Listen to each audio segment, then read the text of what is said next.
little more than 2.5 million square kilometers at an average elevation of more than 4,000 meters above sea level, which makes it the largest plateau on Earth.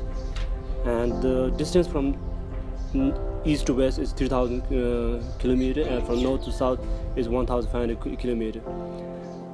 Tibet Plateau has 14 great mountain ranges, which means Tibet Plateau from north to south and east to west. There are 14 great mountain ranges, in which includes almost all Tibetan mountains. And then in between these mountains there are Asia's six largest rivers originate from somewhere from these mountains. And the six rivers are Indus, which flow from the northwest part of Tibet to India and Pakistan. Then Brahmaputra, which again originates from the southwestern part of Tibet and flow into east part of India and then into Bangladesh. Then third river, Yangtze River and the Yellow River both originate from the north center part of Tibet and flow into the eastern regions of China, running parallel to each other. And then fifth river, Selvin, which again originates from Tibet and flow into Southeast Asian countries like countries.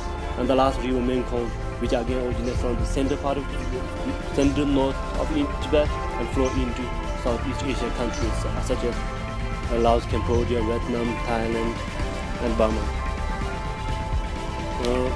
Now, the biggest problem with Tibet Plateau is that it's facing impact from climate change. There are two serious impacts from climate change. Number one, glacial retreat, and number two, permafrost degradation. Tibet Plateau is called the third pole because it's home to 46,000 glaciers, which makes it the largest store of ice beyond North and South Pole. That is why it is called third pole. Now scientists have discovered that almost 82% of glaciers on the Tibet Plateau have melted during the last 50 years, and there has been no net accumulation of ice since 1950s, which means there has been continuous melting. And there are also other scientists who forecast that if the current trends continue, if the same speed continues, then almost 1/3 of the glaciers would be gone by 2050. That's regarding the glaciers. And then permafrost. Permafrost degradation is a serious issue, especially in the north and northeast part of Tibet, in the Kham and Amdo region, especially Amdo region, where there is a huge presence of permafrost. And because of climate change and increasing temperature, there has to be rapid permafrost thawing, which means there are large portions of the Tibet Plateau is becoming desert. And a serious impact from permafrost degradation is desertification. Now, the issue from permafrost degradation would be that many of the Tibetan rivers that I have mentioned, Selvin, Mekong, Yangtze, and Yellow River, all have their origin somewhere from either glacier or permafrost melting. So if glaciers are lost or if permafrost are lost, many of these rivers would dry up. Yeah, and the Tibetan rivers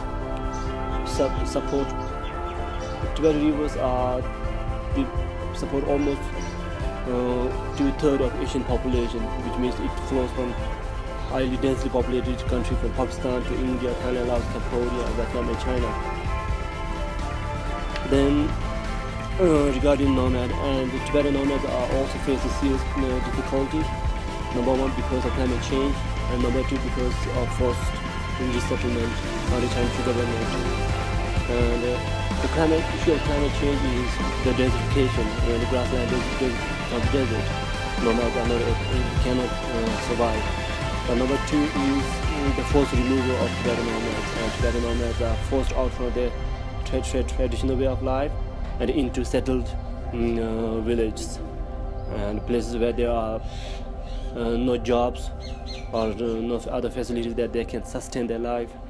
So which means the Tibetan nomads are forced into poverty. And then the final part is the airport. China has, ever since Chinese occupation, China have been building airports. Especially in recent years, they have built one airport in every prefecture. So, which means Tibet has almost 12 or some prefectures. So every prefecture have at least one airport. And there are some prefectures which have two airports, such as Kanze and other highly densely populated regions. Tourism is considered is one of the most important industry in Tibet at the moment. And in recent years, Chinese government have been building roads, railways, highways to attract tourists. And especially the Dar region, Tibet Autonomous Region, receives almost 20 million tourists per year, so which is a huge number. And most of these tourists are Chinese tourists. And the implication for tourism, large influx of tourism is dilution of Tibetan culture and the destruction of Tibet's environment, and also there are social conflicts.